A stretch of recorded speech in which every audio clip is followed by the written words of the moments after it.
Welcome to my nightmare.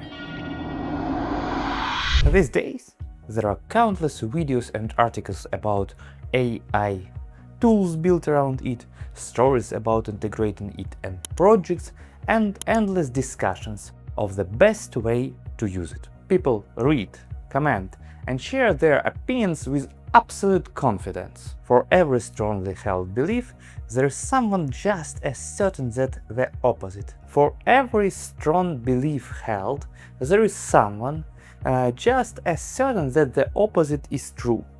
They are both sure they know exactly how the things should be done. But how long does that confidence last these days? How quickly does the knowledge about which model is best, how to write prompts, and about the tricks or specific tools that competitors don't have yet go stale? And has the knowledge that's been with us for a long time gone stale too? Is it still important to know about building indexes in databases, the existence of JIT compilers, or the difference between IO and CPU-bound operations?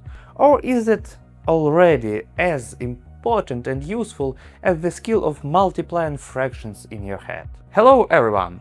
My name is Andriy Podkolzin. I'm a developer and the author of the channel Programmer's Nightmare. When I started programming, the current version of Visual Studio was 2008, which doesn't really say much, because among these who came to watch this video, there are people who coded even before the first version of Visual Studio was released.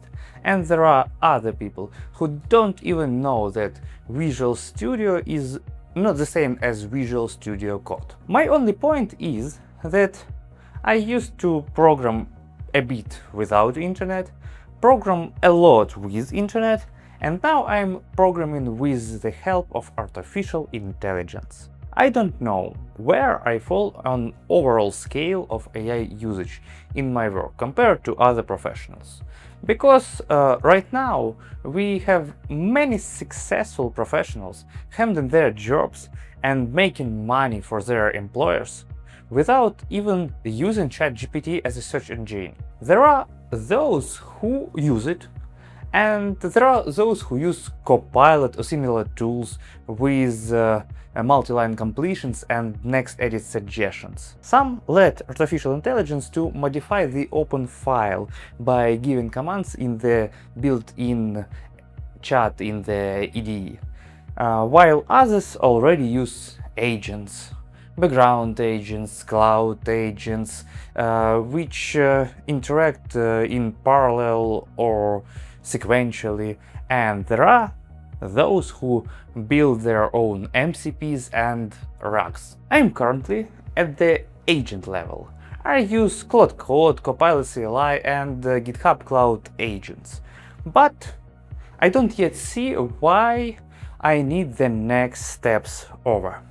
That my friends who are already there say they already gained some impact from it. I haven't yet figured out why I would need that for. I was nearly convinced I needed to start writing long prompts in separate markdown files, then new models came out, became smarter, and started doing some magic on top of my prompts. Now, from just one sentence, a task system can unfold it to a very good described issue, described even better than they were on my first job in a Jira-like system. I just noticed it when read the chain of thoughts of the agent. I could have spent time acquiring the knowledge of crafting proper prompts, or even bought this pack 300 best prompts of 2023 for programming on a street stroll in Bangkok sale. But I didn't get around it, and it mostly stopped being important, because it turned out that the tools consuming these prompts can improve them pretty well on their own. If anyone here is old enough to remember how important it was to number lines in old-school languages like BASIC, Fortran or COBOL. They also remember that it was important to number lines with a step of 10, 100 or even 1000, to have ability to insert something in the middle of code without changing all the numbering. Someone missed this, didn't know about it, or even was born when everyone already forgotten about it and lost nothing. There is no scenario where a modern front-end developer writing TypeScript does it worse than his colleague who once numbered lines. Numbering lines was important. It was emphasized during training, but it's gone now. About 10-12 years ago, front-end was in turmoil. The Big 3 framework hasn't formed yet. By the way, is it still Big 3? Or someone dropped out? Or someone new? The right way to improve JavaScript hadn't won yet. And alongside TypeScript there were CoffeeScript, Dart, and maybe some others who I didn't have time even to hear about. Since fortunately I was mostly in backend or desktop development at that time. Since fortunately I was into backend or desktop development at that time. A bunch of developers tried them out. Some contributed, some gave talks at offline conferences, participated in pre-sales, technical debates, pushing for a technology whose name only they and a handful of poor souls they talked into it, who still have to support that, would remember now. About 2 years ago, the entire internet started buzzing that Devin will replace programmers completely. I wanted to try it, but I didn't have time for 2 weeks, and it appears that people find out during these weeks that it does programming even worse than the tools who don't promise to replace anybody, and they do it even cheaper than Devin. Someone at this point starts thinking they are completely figured out what my talk is about, where I am heading, and what the conclusion I'll reach in 15 minutes. Especially if you're watching it on a 2x speed or even ran some summarizing engine, but I don't think so.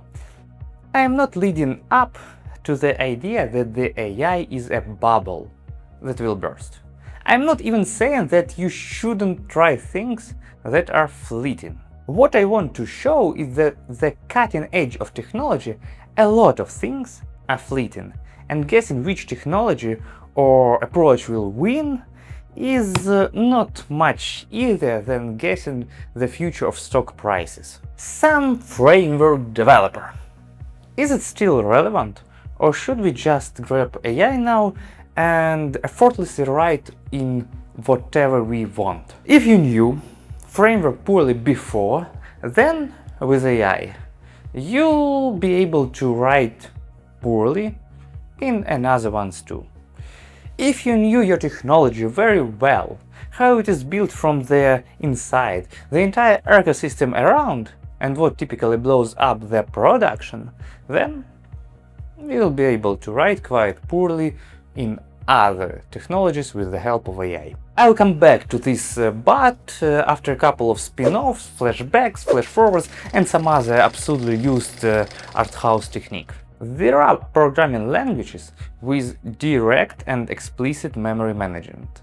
It is very easy to get a memory leak there. That's why programmers in those languages taught a put delete on every new. These are varieties of approaches. One of them is the practice of immediately writing delete statement when you're writing new. It's not guarantees anything, but following this practice reduces the number of possible leaks dramatically. That was very important. That was a whole chapter about pointers, how looked straight into memory, which could modify the data of the neighboring process on purpose or not. All of this was very important to understand, until some things got locked down with the evolution of operating systems, others by programming languages with automatic memory management, and so most of you would be willing to hire someone onto your team who doesn't even know any of this, who never had the fingerprint habit of writing delete on every new. And you'd finish project together on .NET, Java, Go, Node, or even Rust, just with the same success rate with such person like with the person who knew all of it. This was very important, and now it isn't. With AI skills, I have a separate pain point. I fairly quickly stopped being a kind of programming who latches once on every bright shiny tool. They kept changing. I was too lazy to learn things that become obsolete quickly, because you invest your time and effort and it becomes outdated and disappears entirely. And you don't even recap your capital investments. Back then, there was a separate trendy club of those who weren't like everyone else. They said technologies don't matter. You need to invest in understanding of the fundamentals. But as for what that fundamentals actually were, there were at least two schools of thought. Fundamentals means algorithms, computer science, and come on, let's march in the parade with the banner of our Donald, the algorithm knot. Fundamentals means patterns of various levels, knowledge about indexes, databases, caching strategies, message queues, deployment approaches, and so on and so forth. In school math, they taught us how to derive formulas from the theorems and how to solve problems. On the exam, you had to solve several problems. If you only knew the theorems, but not the formulas, you could derive them, but then you wouldn't have time left for the actual problems. The well-known phrase doesn't really work there. Knowledge of a few principles frees out from the necessity of knowing many facts. From knowledge of algorithms, you can derive quite a lot about indexes and databases, but if you do that daily, there will never be time on your routine tasks. You want to learn something that will survive for a long time, to master a skill that you can earn living from your entire professional life, and then teach it to your children, knowing they won't starve.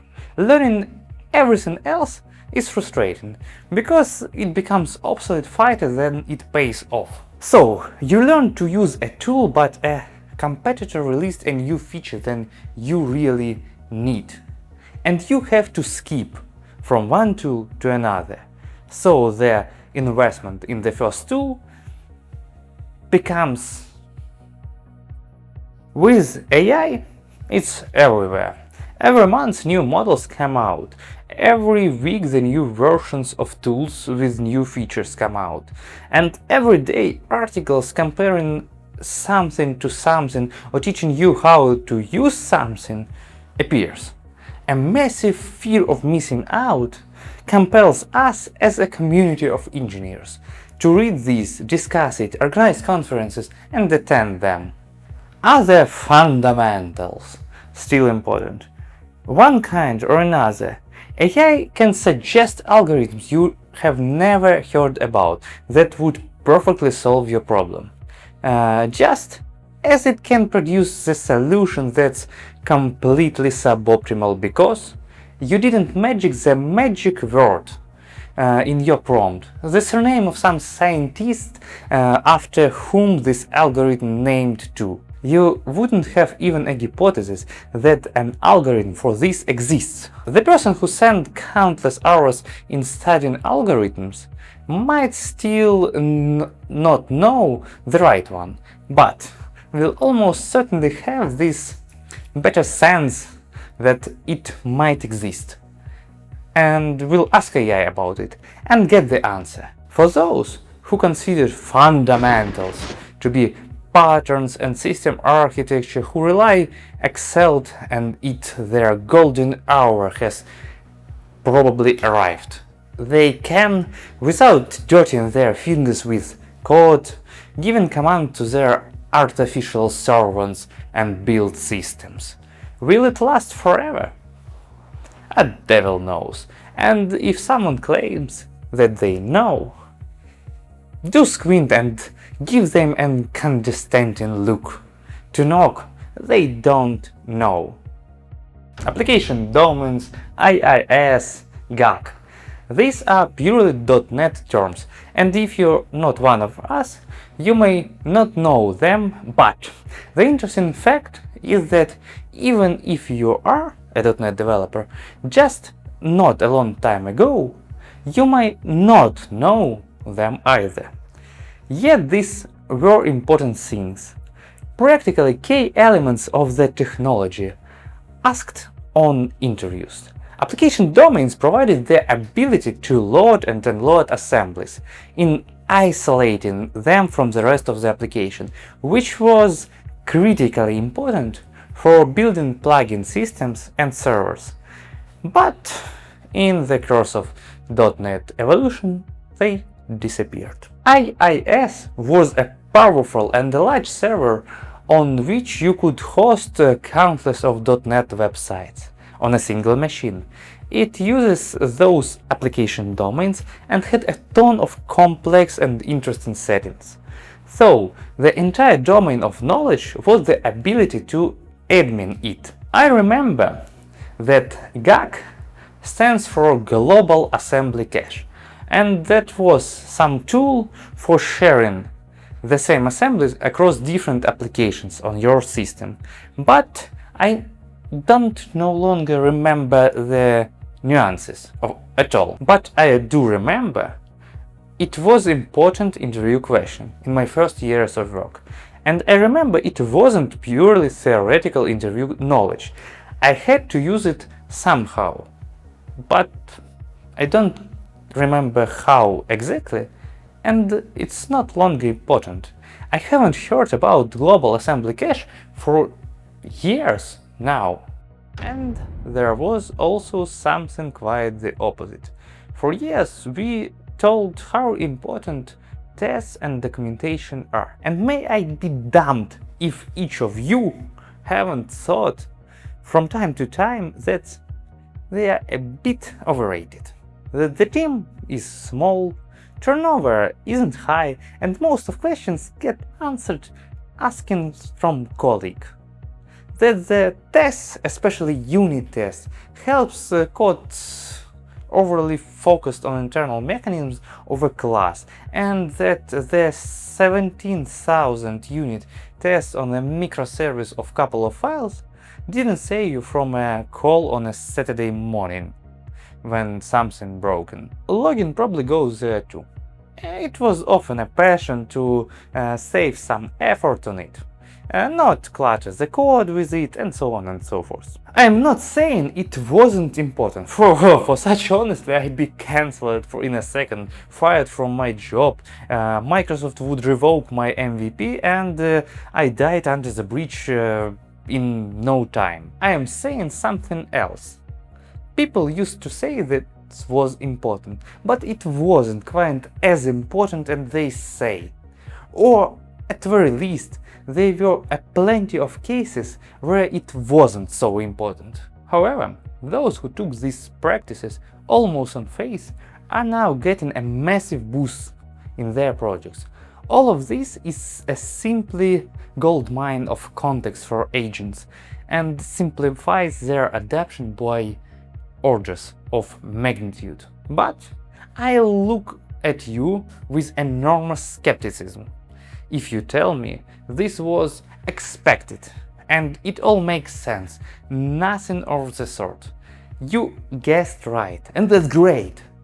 Use this advantage. So, logs, tests, and documenting everything used to not be as important as people said, and now they've become so.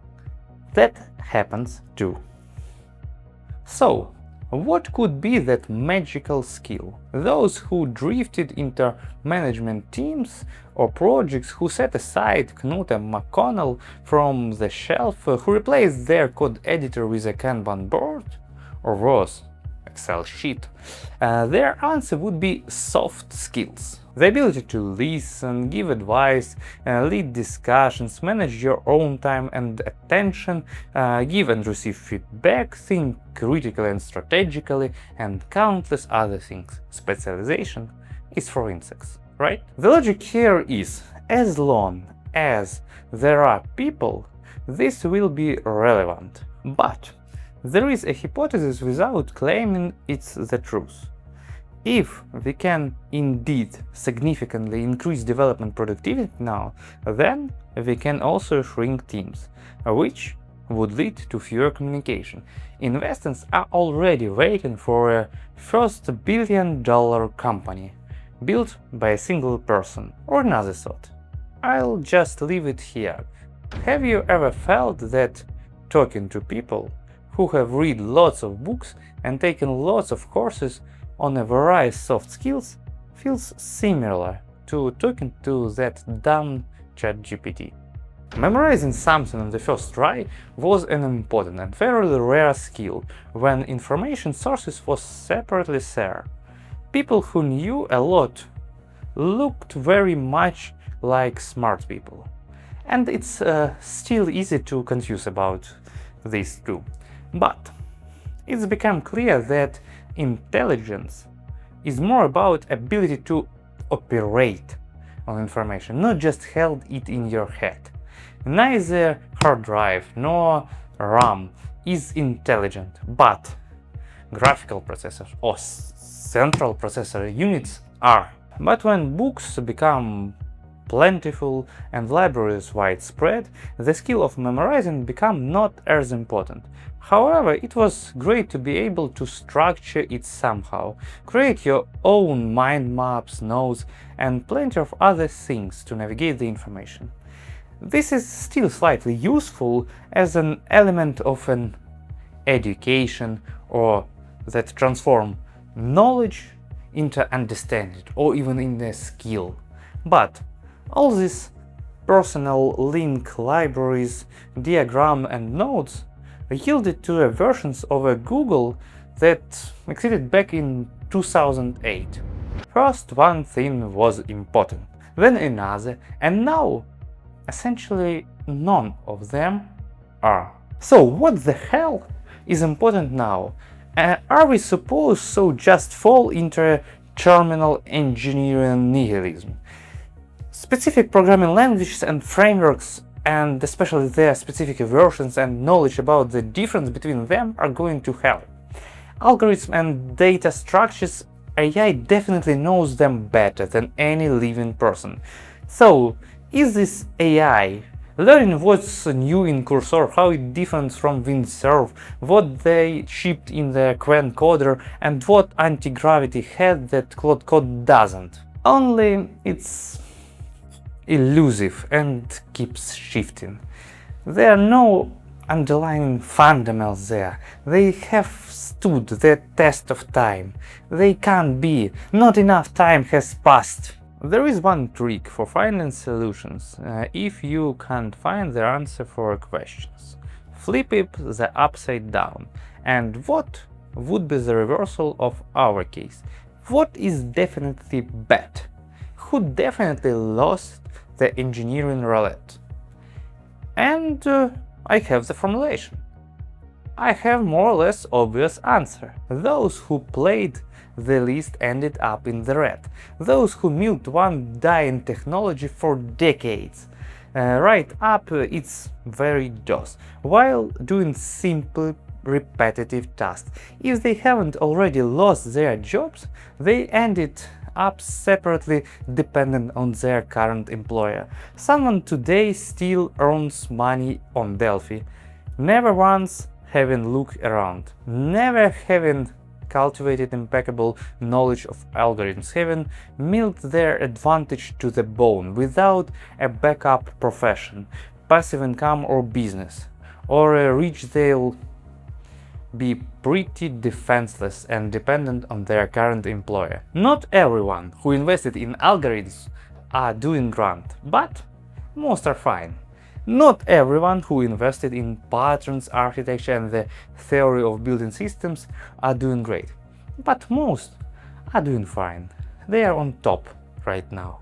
Not every framework developer still has a job, but those who thoroughly decided their technology inside and out are usually fine. Not everyone who set aside their IDE, went into people management, read books and work on their soft skills achieves success, but most are doing fine.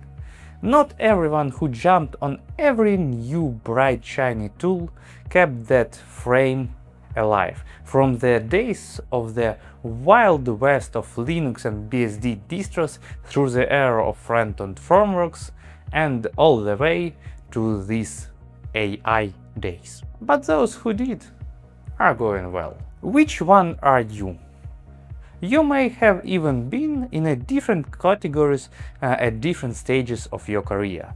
But the main thing is not to stay for too long among those who do not anything and simply drain their advantage to the bone without building the future. Perhaps, and this is just my conjecture, what will be important, and may always was, is these meta skills and that mindset that allowed you to keep learning instead of sitting around and trying absolutely nothing.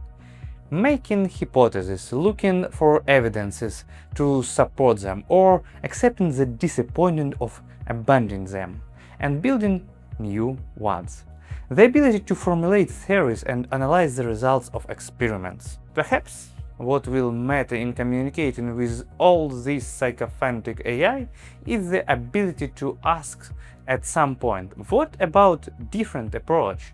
Instead of feeling deep and deep into a pit of fixing something that shouldn't even exist at all, because you took a wrong direction and turned somewhere wrong. Nearby on the spectrum sits the ability to jump between levels of abstractions.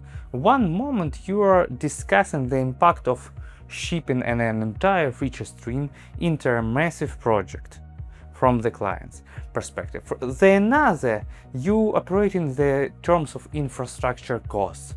Then you are descend to the service diagram, and later you look at the query execution plan or a class diagram. And around, people who understand what we are talking about. In a monologue or presentation format, it's actually easier. But it's much harder when you're thinking thought a solution yourself and realize you don't have to solve a complex technical problem with a blue-green deployment with zero downtime.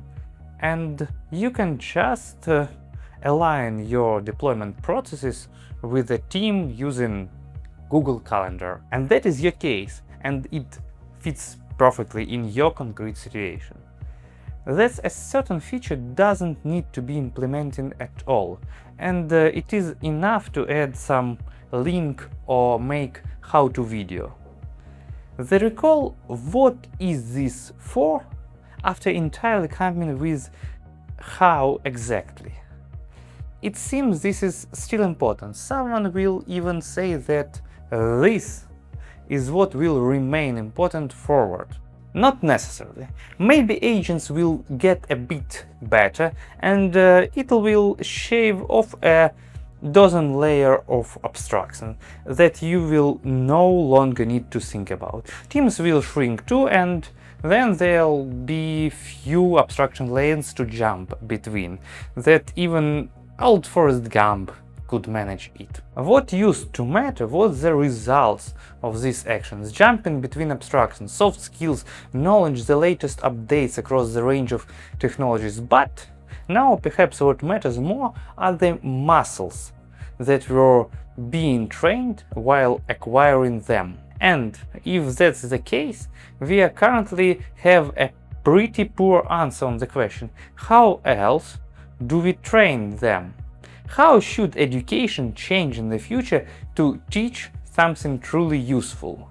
How will these gyms look like where we will be working out on these muscles? And maybe it's even more complicated than that.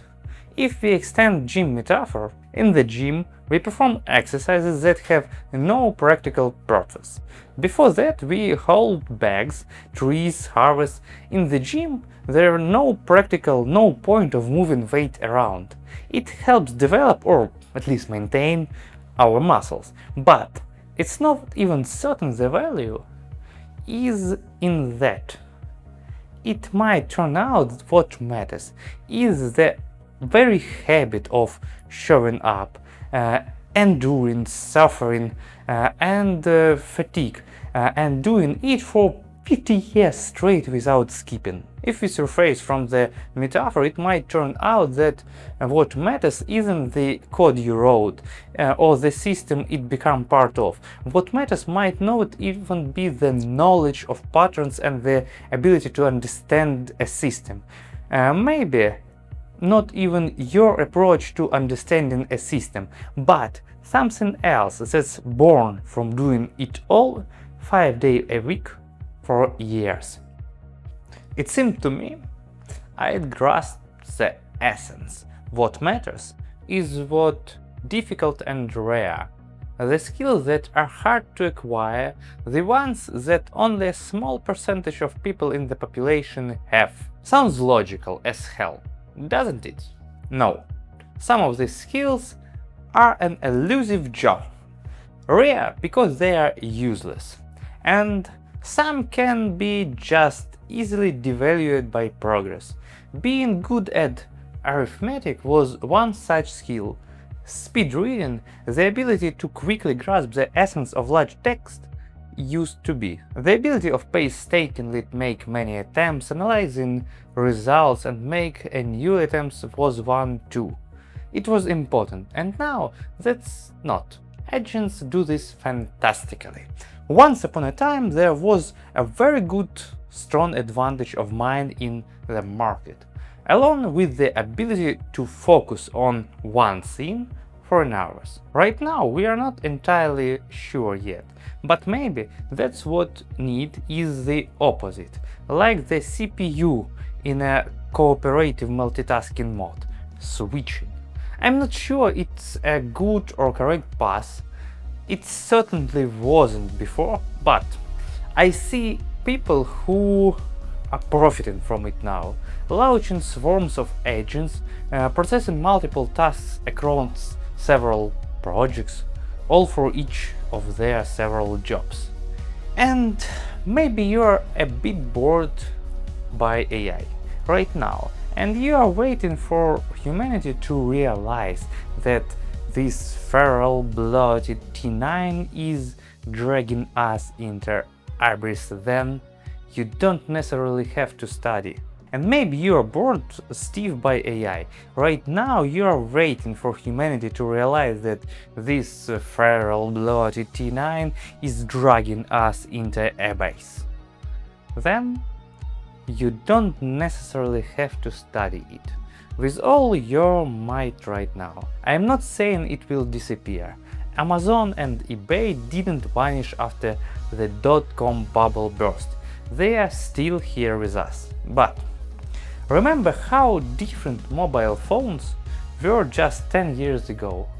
Remember how different cars were at the dawn of automobile. Remember how different websites were at the beginning of the internet. When the form close to the ideal is found, everything more or less starting to be very similar to it. Look at their phones, cars and websites now. They are almost the same now. We still need some time to figure out how to use AI.